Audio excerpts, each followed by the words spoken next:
Hoje nós temos o tema O Poder da Fé, que a nossa companheira Simone, do Grupo Fraternidade Espírita Jerônimo Ribeiro, terá o prazer de falar para todos nós. Boa noite.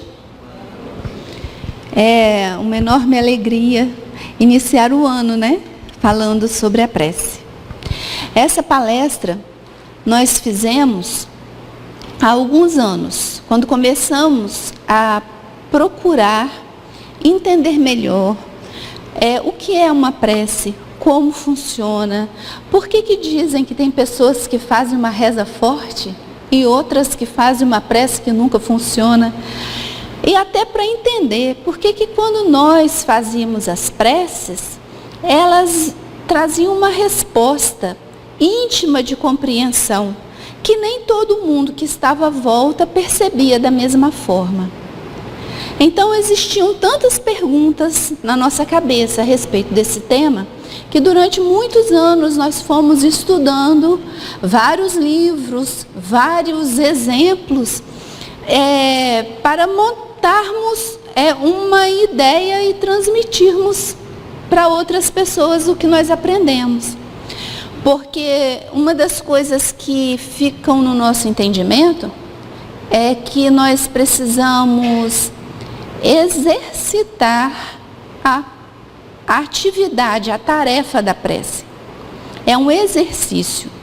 E não é um exercício que fazemos quando acordamos ou quando dormimos apenas.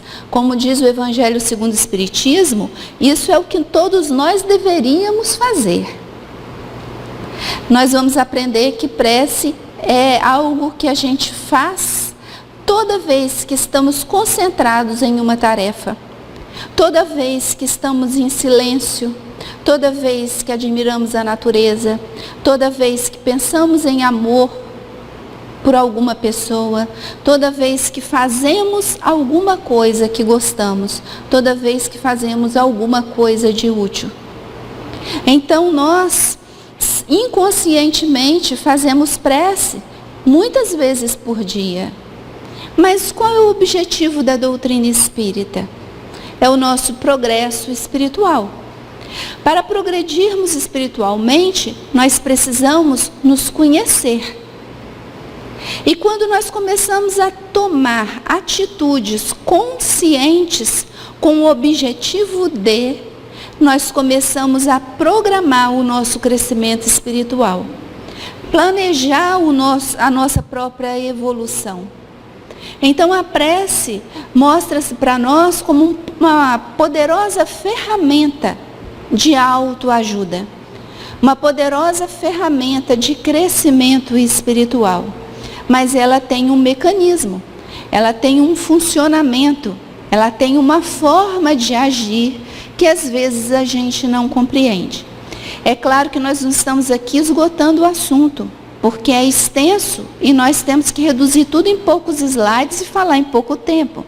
E até porque nós não lemos tudo e nem temos capacidade para compreender todas as coisas tão profundamente como Emmanuel. A gente estava aqui comentando isso agora, ou outros espíritos, evoluídos.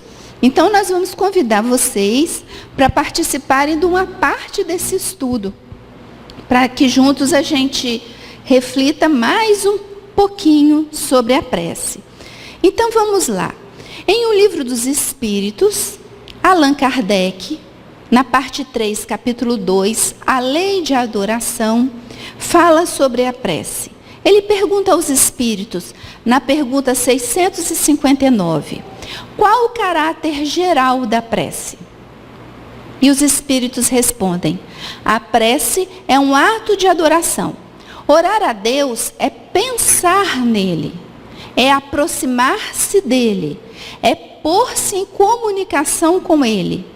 As três coisas podemos propor-nos por meio da prece: louvar, pedir e agradecer. Então já vamos entender que nós não precisamos de intermediários para falar com Deus. Nós falamos com Deus diretamente. Quando nós pensamos em Deus e que desejamos manter contato com Deus, nós estamos num estado de oração, num estado de prece. E o que nós vamos fazer então nesse momento? Nós vamos louvar, pedir e agradecer. Por quê?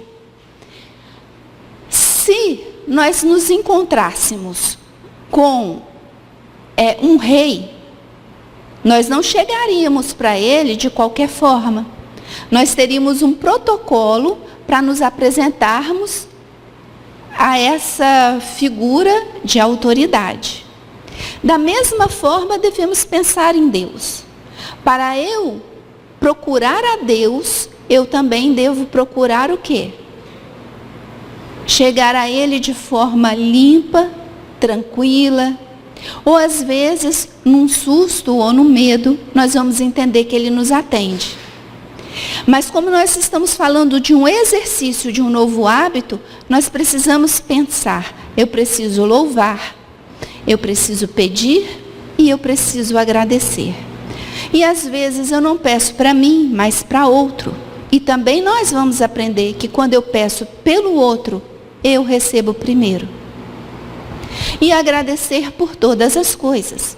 Mas exatamente louvar seria o quê? Olha, na lição que nós acabamos de ler, forçoso é reconhecer que louvar não é apenas pronunciar votos brilhantes. Não é apenas dizer, ó Senhor, Tu que é onipotente, onipresente, onisciente, poderoso, criador de todas as coisas. Deus precisa ouvir isso? Ele sabe que é. Nós precisamos dizer, porque quando nós dizemos isso, nós nos lembramos que Deus está em cima, nós embaixo. O Pai é grande, nós somos pequenos. E aqui nós começamos a nos colocar emocionalmente num estado de humildade. Nós somos inferiores a Deus. Mas louvar também é alegrar-se em pleno combate pela vitória no bem, agradecendo ao Senhor os motivos de sacrifício e sofrimento, buscando as vantagens que a adversidade e o trabalho nos trouxeram ao Espírito. E aqui é a nossa grande dificuldade, porque quando tudo não está correndo de acordo com o que nós gostaríamos que fosse, nós não nos alegramos e não agradecemos.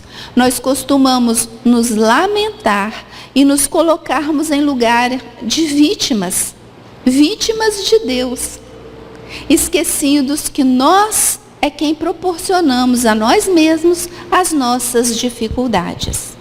Então, quando eu for conversar com Deus, eu preciso agradecer. Meu Deus, obrigado por essa dor, por esse sofrimento, por essas dificuldades, apesar de eu ainda não entender o porquê que eu passo por elas.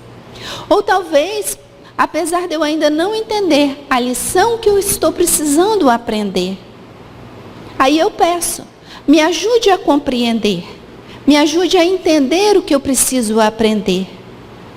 E obrigada por já te conhecer e já entrar em contato contigo. Porque não são todas as pessoas do planeta que aprenderam a falar com Deus, que procuram por Deus. Nas nossas reuniões mediúnicas, vários espíritos chegam e eles não sabem fazer uma oração, não sabem fazer uma prece, não entendem que para entrar em contato com Deus, basta ser sincero com os nossos próprios sentimentos. E Deus já nos ouve. Nós, como espíritas, podemos alcançar uma compreensão da prece que vai além do conhecimento comum. E fazermos uso disso com mais frequência, com mais segurança, com mais conhecimento. Então, no livro A Gênese, Allan Kardec, no capítulo 2, Deus, fala sobre a providência.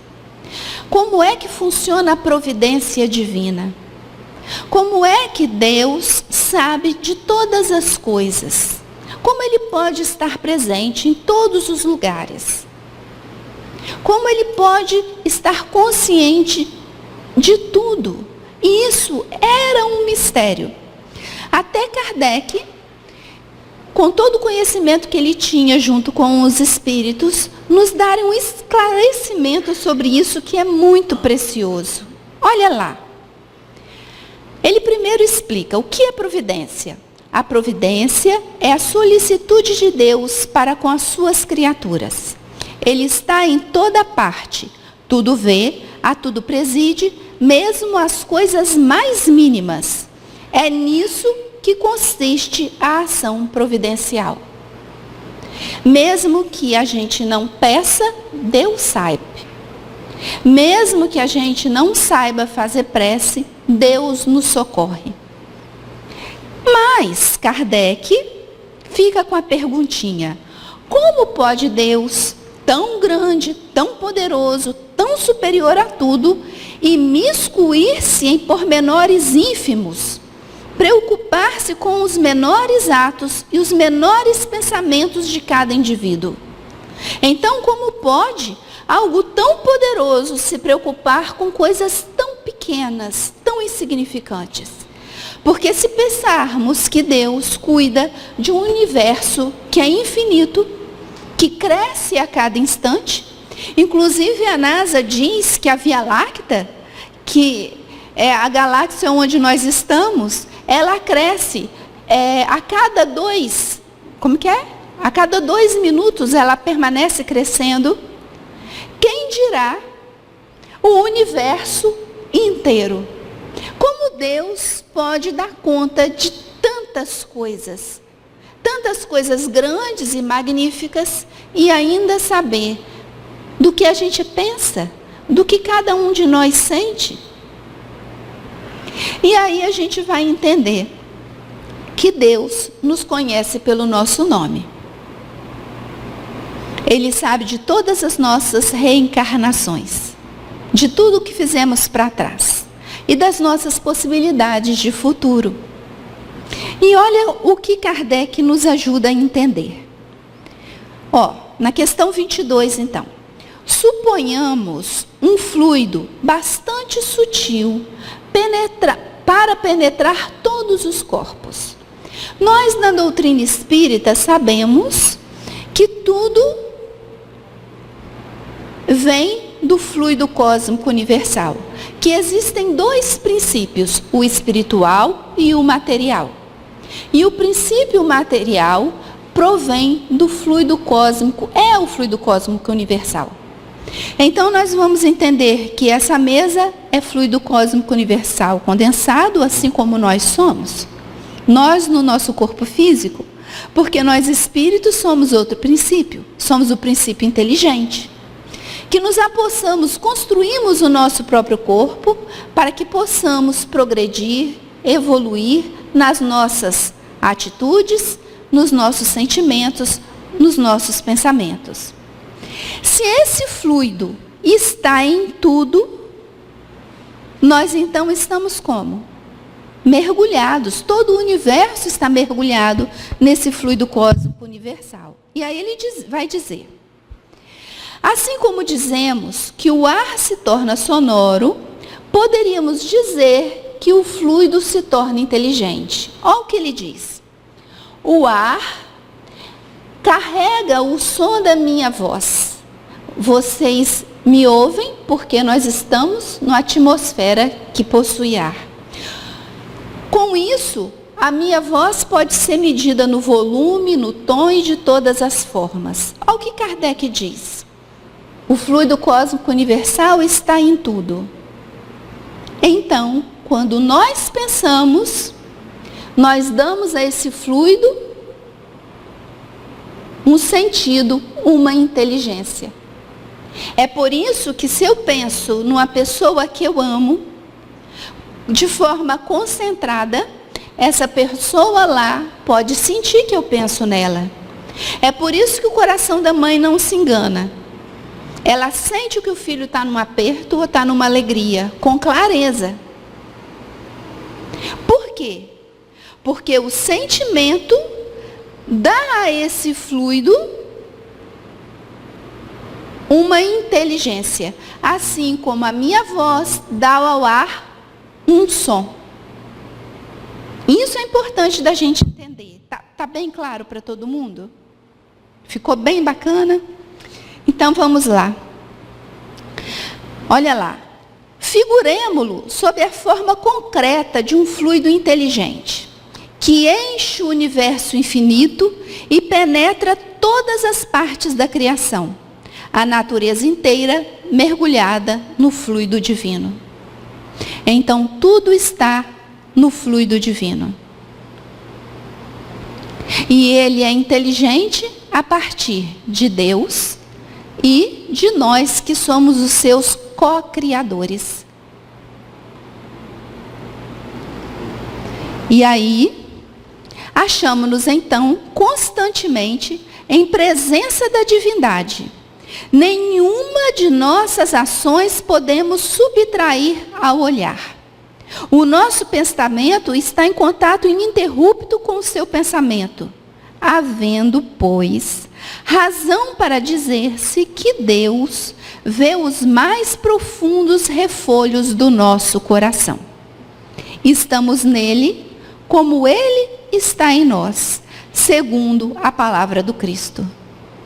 E quando nós entendemos isso, nós vamos ou não vamos entender que Deus está entre nós?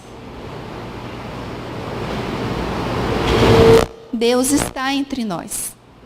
E nós estamos nele como ele em nós. Mas nós estamos nele quando nós estamos pensando nele e desejando estar com ele. E aí vem o nosso entendimento da importância do que alimentamos no nosso pensamento, do que alimentamos no nosso sentimento. Tem pouca gente. Vocês querem perguntar alguma coisa? Então vamos adiante. Assim, quando nós fizermos a nossa prece, nós devemos pedir o quê? A nossa melhoria espiritual, forças para suportar as nossas provas, e seremos atendidos de acordo com as nossas necessidades e méritos. Ora, se Deus já me sabe, antes mesmo de eu saber de mim mesma, por que raciocina? Deus sabe do meu inconsciente. Ele sabe do que eu trago dentro de mim que eu ainda não me tornei consciente. Ele sabe de mim antes de mim. Então, quem sabe o que é melhor para mim? Eu ou Deus? E aí a gente se preocupa em pedir, várias tolices que não nos garantem crescimento espiritual. Aí a gente não recebe e fica revoltado. E fala, esse negócio de fazer oração, prece, rezar, seja lá o que for, não é para mim. Eu tenho que encomendar isso a alguém, porque eu sou muito fraca no meu pedido. Mas é porque nós ainda não sabemos pedir. Nós ainda não sabemos querer o melhor para nós. Então, eu me lembro de uma passagem, quando Jesus visita Marta e Maria na casa de Lázaro, e ele conversa com Maria, Maria senta perto dele, eles ficam conversando, e a Marta fica nervosa, porque logo atrás de Jesus viriam várias pessoas, e ela precisava servir comida para aquelas pessoas. E ela reclamou, Jesus, ela está aí sem fazer nada, eu preciso de ajuda aqui para preparar a chegada das pessoas. E Jesus diz para ela o quê? Olha, ela ficou com o melhor. E aí o que acontece?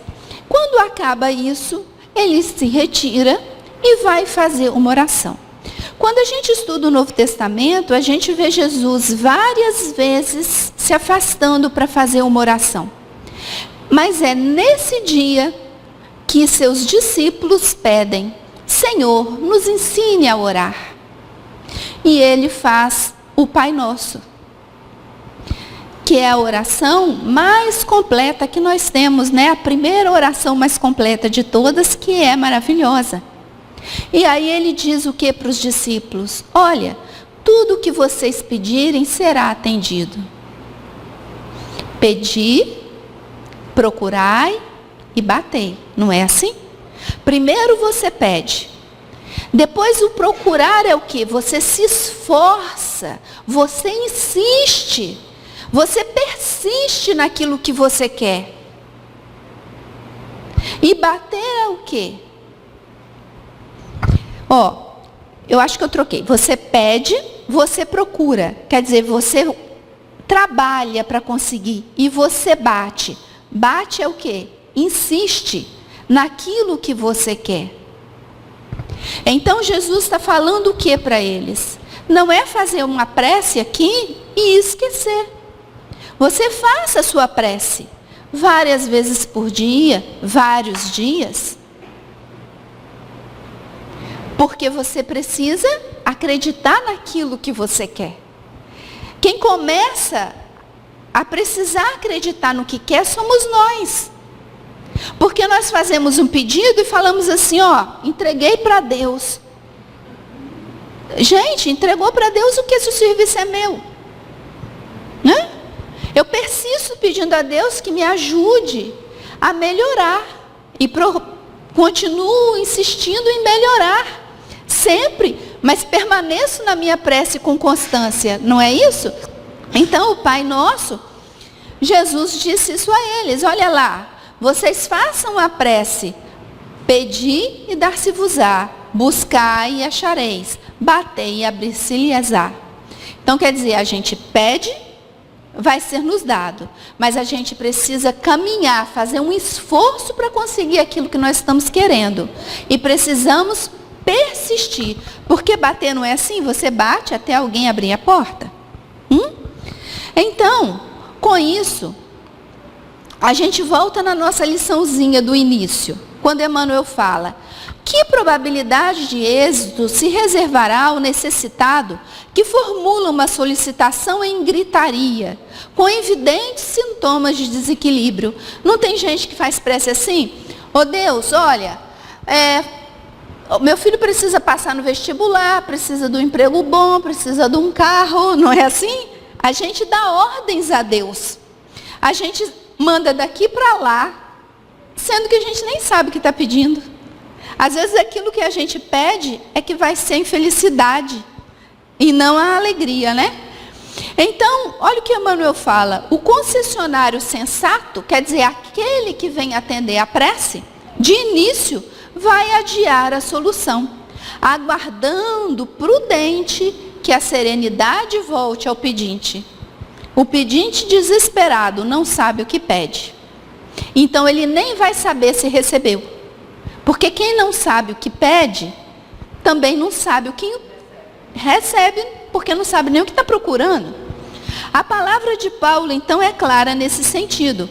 É indispensável persistir na oração, velando nesse trabalho com ação de graças. É para que nós fiquemos com a mente clara.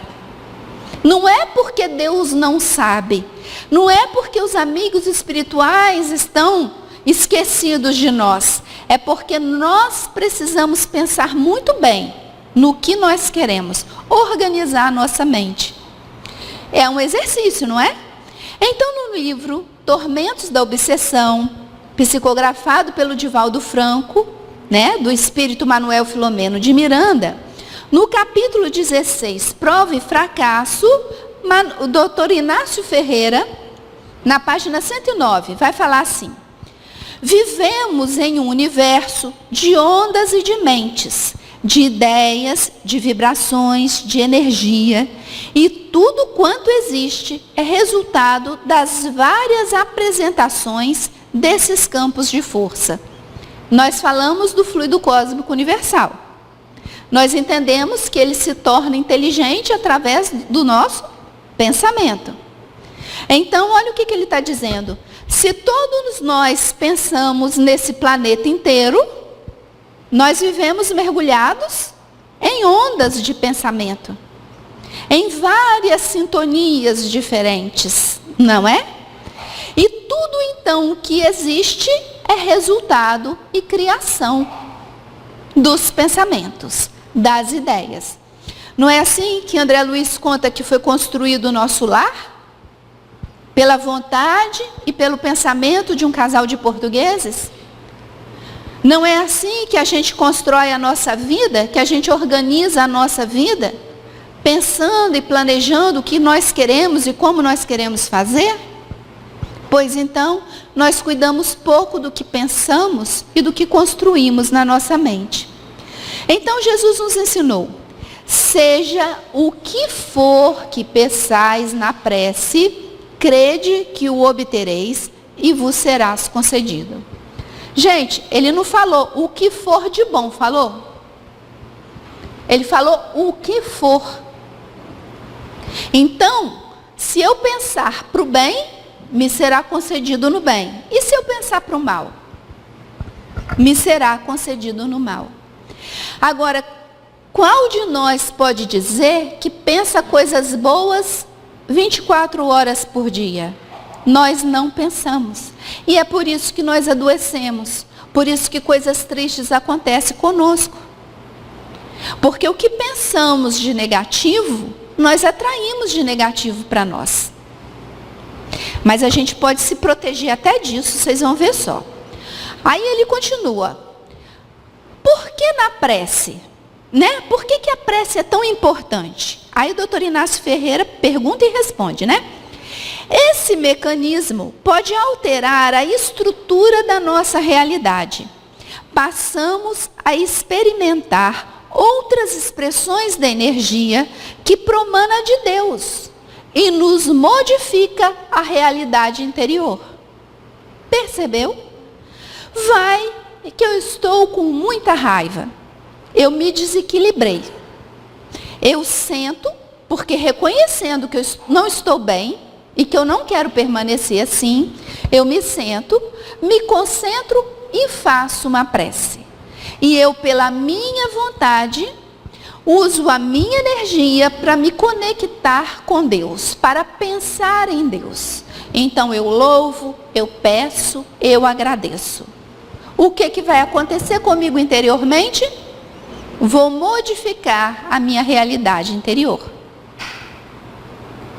Porque eu estou elevando o meu pensamento numa sintonia muito mais elevada. Então, sendo o pensamento uma fonte de energia específica, de acordo com a sua constituição positiva ou negativa, sempre alcança a meta para a qual é direcionado. Então, meus amores, eu faço prece para o bem, mas eu também faço prece para o mal. Ok? Dependendo da qualidade de onda de que se constitui, transforma-se num excepcional recurso terapêutico que podemos utilizar em qualquer lugar onde nos encontremos. Então, aqui eu vou falar duas coisas para vocês. No começo lá, se a prece é capaz de modificar a minha realidade interior e me fazer sentir melhor, a voltar ao meu reequilíbrio, eu também te conto que tem muita gente que não faz prece direito. Certa vez, ligo para minha tia e ela conversa, e ela fala assim: ah, minha filha, mas eu estou muito preocupada com aquele parente nosso e eu tenho feito muita oração por ele. Mas assim, o tom dela era de tamanha angústia que eu comecei a desconfiar. Porque olha bem, quando eu vou fazer uma prece, eu faço uma prece para me sentir melhor. E por que ela estava naquela agonia? Que prece é essa que ela está fazendo? Eu não estava entendendo aquilo. Eu falei: tia, me diz, você pode fazer essa prece em voz alta para eu ouvir? Faz essa prece para mim. Ela: por que, menina? Eu falei: não, tia, porque eu quero ouvir o que você está pedindo a Deus. Meu Deus, olha, cuida de fulano. Ele bebe demais. Ele gasta o dinheiro dele todo. Ele briga com todo mundo. Ele perturba todo lugar. Ele nunca está bem. E ela foi discriminando de triste e ruim da alma da criatura. Falei, caramba. Falei, tia, eu posso te pedir um favor? Ela, claro, minha filha, não faz nenhuma oração para mim. Quando chegar o meu nome, você pula para o próximo, que eu estou dispensando. Deus me livre e guarde. Ela falou, por quê? Eu falei, tia, você tem que entender o mecanismo da prece. Você está fazendo prece de mau agouro, né? Tenha piedade. E aí, de outra forma, a gente vai entender o oposto da minha tia. Tem um livro que se chama Rainha Isabel, né? Ou coisa assim, a Rainha de Aragão. É um livro que conta a história de Isabel, de Santa Isabel, né? Que foi a rainha de Portugal. Então, Dom Afonso teve os filhos e Dom Diniz casou com Isabel. Isabel é uma santa da Igreja Católica. E tem um livro do Divaldo Pereira Franco que o Manuel Filomeno de Miranda o leva numa excursão com Santa Isabel. E eles vão para as partes trevosas. E ele recebe a seguinte ordem. Olha, pise nas pegadas dela. Aí o Divaldo estranhou, ele falou, veja as pegadas dela. Onde ela pisava, magnetizava aquele território trevoso. E quando se pisava nas pegadas dela, se ficava protegido das energias negativas daquele ambiente. E ele ainda foi alertado. Se pisar fora da pegada dela, vai absorver energias negativas que podem fazer o mal que nem se tem possibilidade de prever que pode ocasionar. Então, toda a comitiva dela caminhava pisando nas pegadas dela, porque as pegadas dela os protegiam das energias negativas. Ok? Então, nesse livro conta que Santa Isabel fazia oração, às vezes, 12 horas seguidas. Ela se ajoelhava na capela de manhã cedo e saía à noite. Alguém adoecia, ela fazia prece até a pessoa melhorar. E ela era um grande médium de materialização. Então, esse livro, eu considero esse livro magnífico para nós mulheres, porque ela dá muita dica para nós, viu? De como ser mulher. Como lidar com essas dificuldades do mundo feminino. Mas também nos dá muitas dicas de fé. Certa feita, os dois irmãos dela tinham reinos na Itália. E um, brigando com o outro, ia arrumar uma guerra. Que quer dizer, guerra mata um monte de gente, empobrece muita gente. E o irmão dela, que era o rei de Castelo, o terceiro irmão dela, pede que ela intervenha com Dom Diniz, que era o rei de Portugal, para fazer com que os irmãos que tinham reinos na Itália não guerreassem. Mas o marido quis ajudar. Então ela fez o quê? Ela escreveu 3 cartas e mandou o emissário resolver o problema. O emissário volta com o problema resolvido e o marido dela fala assim, Isabel, isso foi resolvido com muita facilidade. Conta para mim o que você fez. Não fiz nada não. Isabel, fale-me a verdade, porque isso foi fácil demais. Não, eu mandei 5 quilos de ouro para o Papa, 2 quilos de ouro para um rei, 2 quilos de ouro para o outro rei, e ficou tudo resolvido. Olha, mas eu não mexi com o dinheiro do castelo, eu não mexi com o meu dinheiro também. Mas Isabel, isso é muito dinheiro. Aonde você arrumou isso? Olha, Isabel, quando eu me casei com você, me avisaram que você fazia aparecer moeda para dar para os pobres, pão para dar para os pobres. Isabel, você fez isso? Aí ela baixou a cabeça, olha, Diniz, eu fiz, mas não fui eu que fiz não, é Deus que faz. Porque, sendo médio de materialização, ela conseguia materializar ouro, pão, flores e o que fosse. Elisabel, então, faz um ouro para mim, Isabel. Faz um bocado de ouro para mim, porque, olha, não é justo. Você mandou ouro para o Papa, você mandou ouro para os seus irmãos. Eu sou seu marido e você não manda nada para mim, você não faz nada para mim. Diniz, não sou eu que faço, é Deus que faz. Porque Deus me deu esse poder, Diniz, para ajudar quem precisa. E você não precisa, Diniz. Ela tinha o hábito de sair e ajudar no reino as pessoas mais pobres e simples. E ele ficava mordido, porque ela saía dando dinheiro e comida para todo mundo. Então, certa feita, era neve, inverno, a neve cobria tudo. E ele vivia, assim, numa vida muito festiva, né? Ele tinha uns hábitos de rei da época, né? Ela foi lá no porão do castelo e pediu para o cozinheiro fazer pães, para que ela, de manhã cedo, saísse a distribuir os pães para as pessoas do reino. Então, de manhã ela sai com as aias dela, passam pela cozinha, as aias enchem as vestes de pão e saem pela porta de trás do castelo, escondidas. E quando ela já estava indo atrás delas, Dom Diniz aparece. Isabel, eu estou sentindo o cheiro de pão. Não, Diniz, tá? Não tem cheiro de pão, não. Isabel, o que você está fazendo? Nada, Diniz. Isabel, o que você tem debaixo das vestes? Flores, Diniz. Isabel, flores. Olha, é inverno, está tudo coberto de neve. Não tem uma só folha verde. Estou dizendo, Diniz, são flores, são rosas. Ou você me tem por mentirosa? Isabel, mostra o que você tem nas vestes. Quando ela sacode as saias, caem rosas no chão de todas as cores. Então ele dizia, você é santa, você é minha santa. Então Isabel, ela aprendeu encarnações e encarnações a se concentrar. E quando ela fazia preces, ela se iluminava.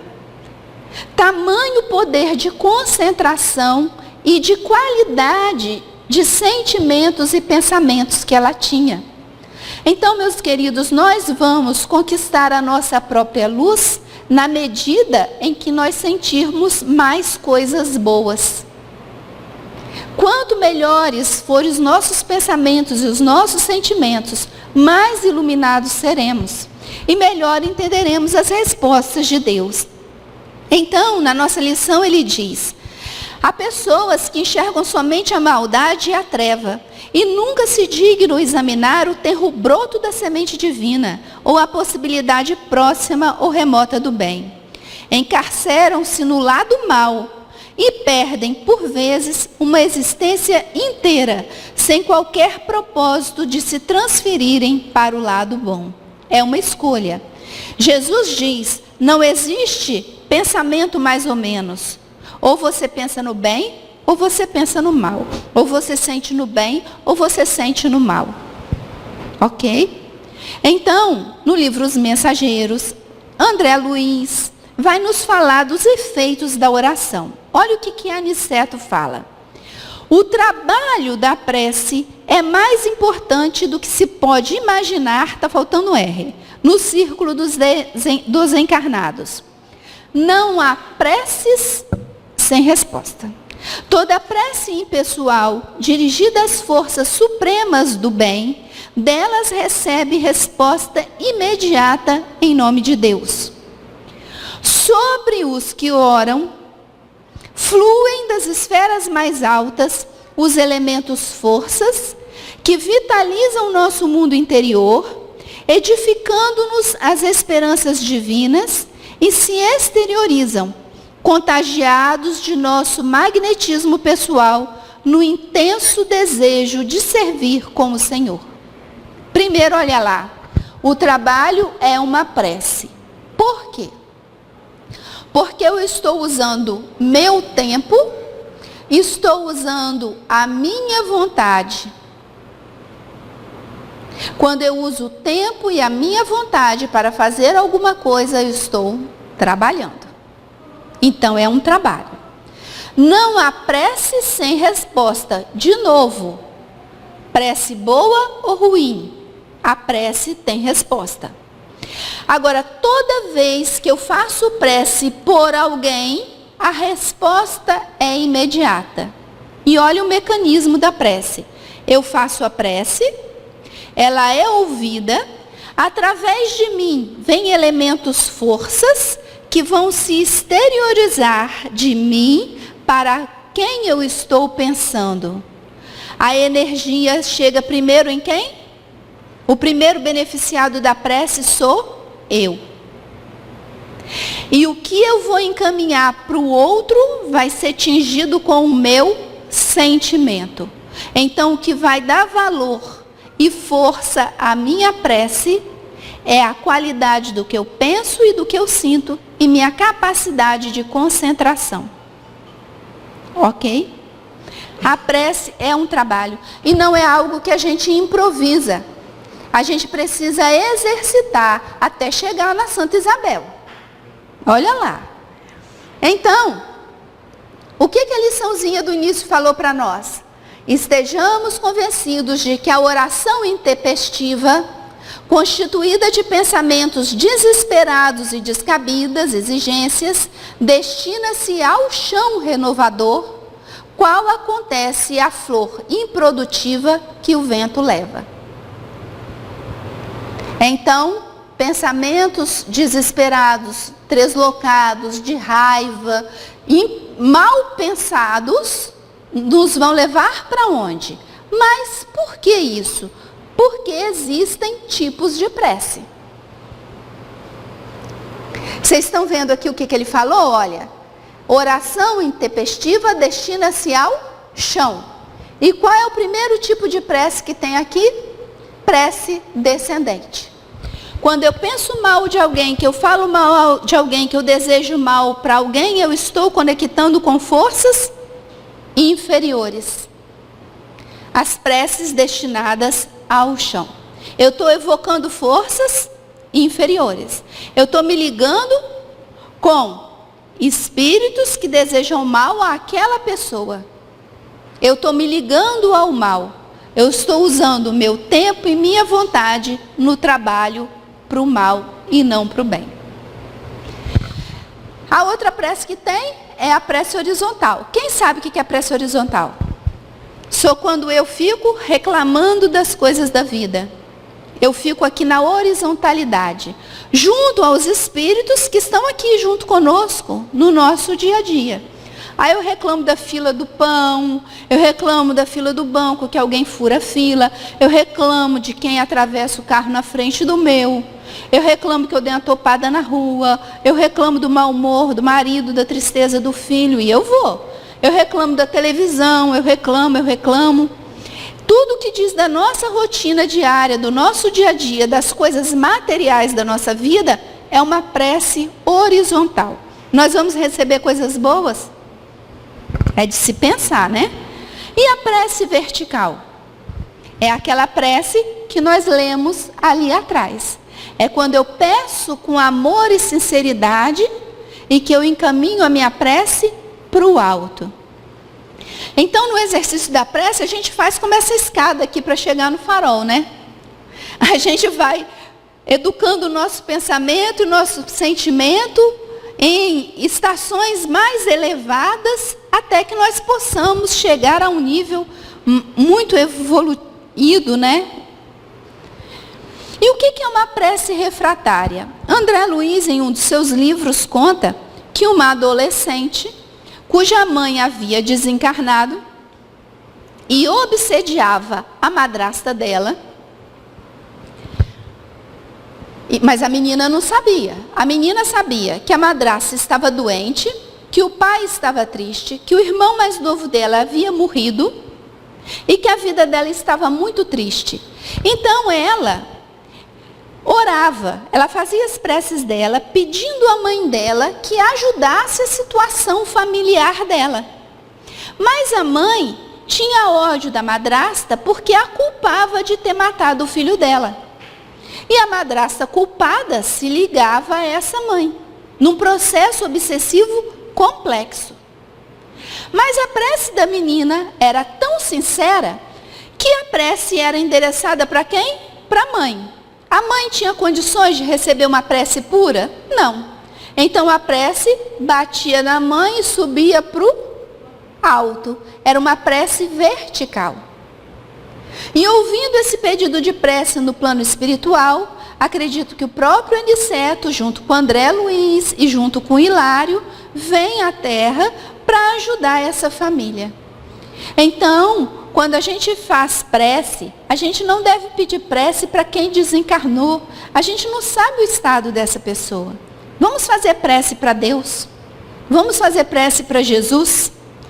O Chico dizia que toda vez que ele fazia prece, ele pedia a Deus e a Jesus. Aí eles perguntaram, mas Chico, você tem Emmanuel, como é que você faz prece para Deus e para Jesus? Horas, eu não quero ficar obsidiado. Quer dizer, Emmanuel não está à minha disposição, né? Emmanuel é um espírito que tem ocupações. Quem tem condições de atender a tudo e a todas as coisas, a gente viu, é Deus. Então façamos nossa prece a Deus, ao nosso anjo guardião, a Jesus, não é isso? E tem a prece intercessória, que é aquela que a gente ouviu o Aniceto falando. É quando eu peço por alguém. Então, sempre que eu peço por alguém, essa prece é atendida. E vai ser atendida na medida daquilo que eu peço. Aqui tem o caso que Allan Kardec conta na Revista Espírita, onde aparece para ele uma pessoa muito obsediada. E ele pergunta aos espíritos como eles poderiam ajudar aquela criatura. E os espíritos dizem assim, reúna um grupo de pessoas para fazerem preces por ele diariamente. Aí Kardec fala, mas é uma pessoa só. Por que tem que ser um grupo de pessoas? Porque a força de uma só pessoa não vai afastar dele esse tipo de espírito. Então, nós precisamos de um grupo de pessoas pedindo no mesmo ideal, porque essa vibração vai ter uma força maior de que um só de nós. O que não acontece com Santa Isabel. Uma filha dela, nesse livro conta, ela, criança, é uma história longa, né? Mas ela se suicidou. E por causa disso, ela foi arrebatada para cavernas, com um obsessor terrível que lá prendeu. Então o avô de Santa Isabel a busca em desdobramento e eles vão a essa caverna salvar esse espírito que era filha dela. E chegando lá, ela conversa com o carcereiro, né? Com o obsessor da filha, e ele irredutível, com uma capa negra, assustador, ele dizia para ela que não ia libertar a filha dela, que a filha dela não merecia, que ela merecia estar ali. Aí a santa se ajoelha e começa a fazer prece. Quando ela começa a fazer prece lá naquela caverna, na escuridão, ela se ilumina. E ela brilha de uma tal forma que os espíritos que ajudavam a esse saíram todos correndo, não ficou um. E ele correndo tapa os olhos. Aí ele, pelo amor de Deus, olha, Deus ele não falou, né? Por favor, para com isso, para com isso, para com isso agora. Ela para de prece. Então, vai libertar minha filha? Não, eu não vou libertar a sua filha. Então, me desculpa, eu vou fazer a prece até você soltar a minha filha. Foi assim que ela tirou a filha dela da caverna. Então, isso prova que com o exercício, com a prática, nós podemos alcançar. Né? Nós podemos crescer, mas nós temos que exercitar. E aí, nesse livro, Evolução Anímica, Gabriel Delany nos fala do papel psicológico do perispírito. Ele quer dizer o quê?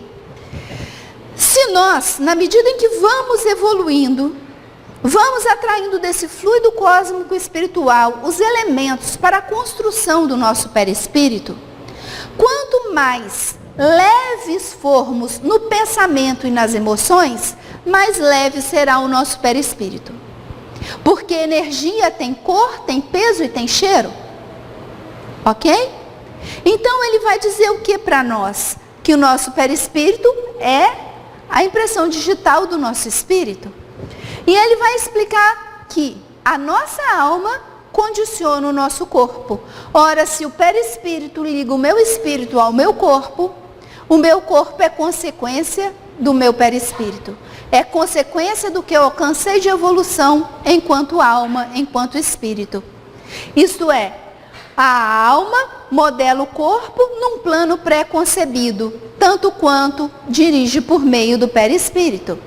Então, no Livro dos Espíritos, na questão 135, os espíritos falam que nós temos corpo físico, perispírito e espírito.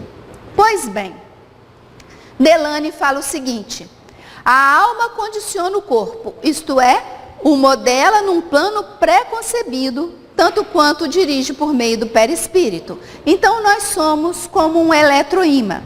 O eletroímã é uma barra de ferro enrolada com fio de cobre nas duas pontas, e quando se passa uma eletricidade na ponta de lá, ele se torna um ímã, ele atrai para ele limalhas de ferro ou coisas semelhantes. Então, o nosso eletroímã é o nosso perispírito, ok?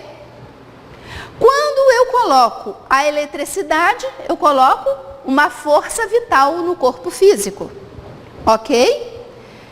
E quando eu coloco a limalha de ferro em cima do meu ímã, do meu eletroímã, essa limalha vai formar, aí ele vai explicar para nós, a limalha de ferro seriam as nossas moléculas, tanto do perispírito quanto do corpo físico. Quando eu coloco a limalha em cima do eletroímã, ela vai formar um desenho de acordo com os polos do eletroímã. Nós formamos o nosso perispírito e o nosso corpo físico, de acordo com a nossa condição espiritual. E aí, nós vamos entender que os desenhos se formam de acordo com a forma dos polos, e nós criamos no ímã um espectro magnético. E para nós, o nosso magnetismo. Cada um de nós tem seu próprio magnetismo. E é neles que nós sentimos bem perto de umas pessoas e mal perto de outras pessoas. Porque esse magnetismo ou é bom ou é ruim. Ok? Então, o que tem de importante aqui é nós entendermos que nós temos o controle das nossas moléculas. Através do uso da nossa força vital, nós podemos organizar as nossas moléculas. E os médios de cura conseguem organizar as moléculas de outras pessoas. Como é que Jesus curava as pessoas? Jesus reorganizava as moléculas numa forma de saúde. Então, o tempo está acabando. Isso que é muito ruim. Lamartine Palhano Júnior, no livro A Prece, ele vai nos contar o seguinte: quando eu estou cansado, doente, nervoso, estressado, raivoso, o meu magnetismo vai emanar aqui, vai formar a minha aura, dessa forma aqui, desestruturada. Vocês estão vendo que tem uns buracos? Olha, tem um buraco aqui, outro ali em cima. Quando nós criamos esses buracos na aura, nós permitimos que doenças, que bactérias nos atinjam. Então, ciente disso, eu vou entender o quê? Que quando eu estou com a aura organizada, no meu estado evolutivo, na condição que eu tenho agora, eu organizo a minha aura. E eu fico num estado de quê? De vitalidade, de energia, de bem-estar positivo. Ele dizia o seguinte: a pessoa reencarna e ela some da vista dos inimigos espirituais porque está num corpo diferente. Um dia ela leva um baque, uma notícia ruim ou passa por uma raiva. E aquele sentimento negativo faz com que ela acione no fluido cósmico universal os inimigos do passado, onde ela dividiu com eles o mesmo sentimento negativo. Esses inimigos encontram essa pessoa. Essa pessoa senta e faz uma prece. Quando ela faz uma prece, ela reorganiza o campo energético dela e ela desaparece das vistas dos espíritos que têm aquele sentimento negativo ainda entranhado. Quando Palhano fala isso para nós, ele está dizendo o quê? eu tenho o controle do meu próprio bem-estar. Eu estar bem ou estar mal é algo que vai depender de mim, da minha vontade. E eu alcanço isso, como nós aprendemos ali atrás, com a prece. Porque a prece tem o poder de mudar o nosso estado interno. Mas como eu faço a prece? Porque se eu sentar cheia de raiva e de ódio, eu vou emitir pensamentos de raiva e ódio. Se eu estiver triste, amargurada, desesperançada, eu vou emitir esses pensamentos. E isso todos nós sentimos várias vezes por dia. Então eu me sento numa cadeira. Eu respiro. Porque quando eu respiro, eu me ancoro no corpo físico. Quando eu me ancoro no corpo físico, eu faço com que o meu perispírito se reorganize, que saia de um transe negativo e volte para um transe positivo, que é o que eu estou procurando. E aí eu vou fazer o quê? Olha o que eu preciso para fazer uma prece. Primeiro, sentar e aquietar a minha mente. Eu vou fechar meus olhos, vou respirar e vou observar o que eu estou pensando. Eu só observo e deixo o pensamento embora. Eu vou observar em qual faixa de sintonia eu estou naquele momento e deixar aquilo embora. Eu quero me livrar daquilo. Mas eu preciso ser sincero como ensina o Evangelho segundo o Espiritismo. Não adianta eu mentir, porque nós sabemos que Deus já sabe o que vai em nós há muito tempo, não é? Depois, eu faço uma meditação sobre o que está acontecendo. Aí, eu vou pensar, bom, então agora que eu vi tudo isso aí, eu cheguei à conclusão que eu estou magoada porque fizeram uma coisa que não gostaram comigo e eu achei que aquilo foi injusto. Tudo bem. Eu abro um livrinho, Pão Nosso, Vinha de Luz, o Evangelho, qualquer que seja o livro, faço uma leitura. Ali tem uma resposta para mim. Como que eu vou usar aquilo ali e praticar? O que eu posso tirar dali para usar na minha situação? E aí eu vou conhecer a mim mesma. Porque eu vou descobrir que ali, Emmanuel é danado para fazer isso, né? Quando a gente se acha cheia de razão, ele fala, você está totalmente errada. E a gente vai aceitar o conselho que o livro vai nos trazer. Porque nós sabemos, Ivone Pereira diz, que existe um mecanismo espiritual e que quando a gente abre um livro à procura de uma resposta, a resposta vem. Então nós precisamos acreditar que ali tem uma lição que nós precisamos pensar em como usá-la na nossa melhoria. E aí nós vamos o que, gente? Nos manter vigilantes. E toda vez que aquele oceano de ondas mentais negativas surgirem na minha mente, eu vou voltar e me lembrar da lição que eu li aqui. E aqui nós temos o exemplo do Divaldo. Ele diz que todos os dias ele lê uma questão do Livro dos Espíritos há mais de 40 anos. E toda vez que ele se aborrece ou tem um pensamento ruim, ele volta e lembra da lição que ele leu de manhã cedo. Então, toda vez que esse problema retornar à nossa mente, que essa pessoa retornar à nossa mente, nós vamos lembrar da lição que nós meditamos, que o livro nos trouxe. E aí, nós vamos fazer a nossa prece. Uma prece pedindo a Deus renovação íntima para lidar com a situação. Porque de outra maneira, se fizermos a oração de forma irrefletiva e intempestiva, nós vamos fazer uma oração descendente ou horizontal. E nós queremos uma prece ascendente. Nós queremos uma prece que traga recursos para nós. E nos traga, então, equilíbrio. E aí fica o finalzinho da nossa lição do início, né? Peçamos a Jesus o dom da paz e da alegria. Mas não nos esqueçamos de glorificar-lhe os sublimes desígnios toda vez que a sua vontade misericordiosa e justa entra em choque com os nossos propósitos inferiores. Vamos aprender que tudo o que nos acontece traz uma lição para o nosso crescimento espiritual. As dores vêm para todos. Os sofrimentos nós escolhemos. Ficar no sofrimento é uma escolha nossa.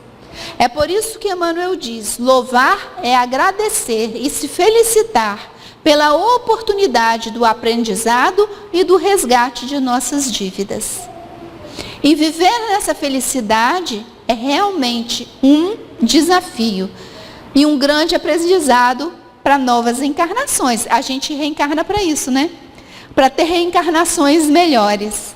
Então, queridos, eu já passei 5 minutos do tempo.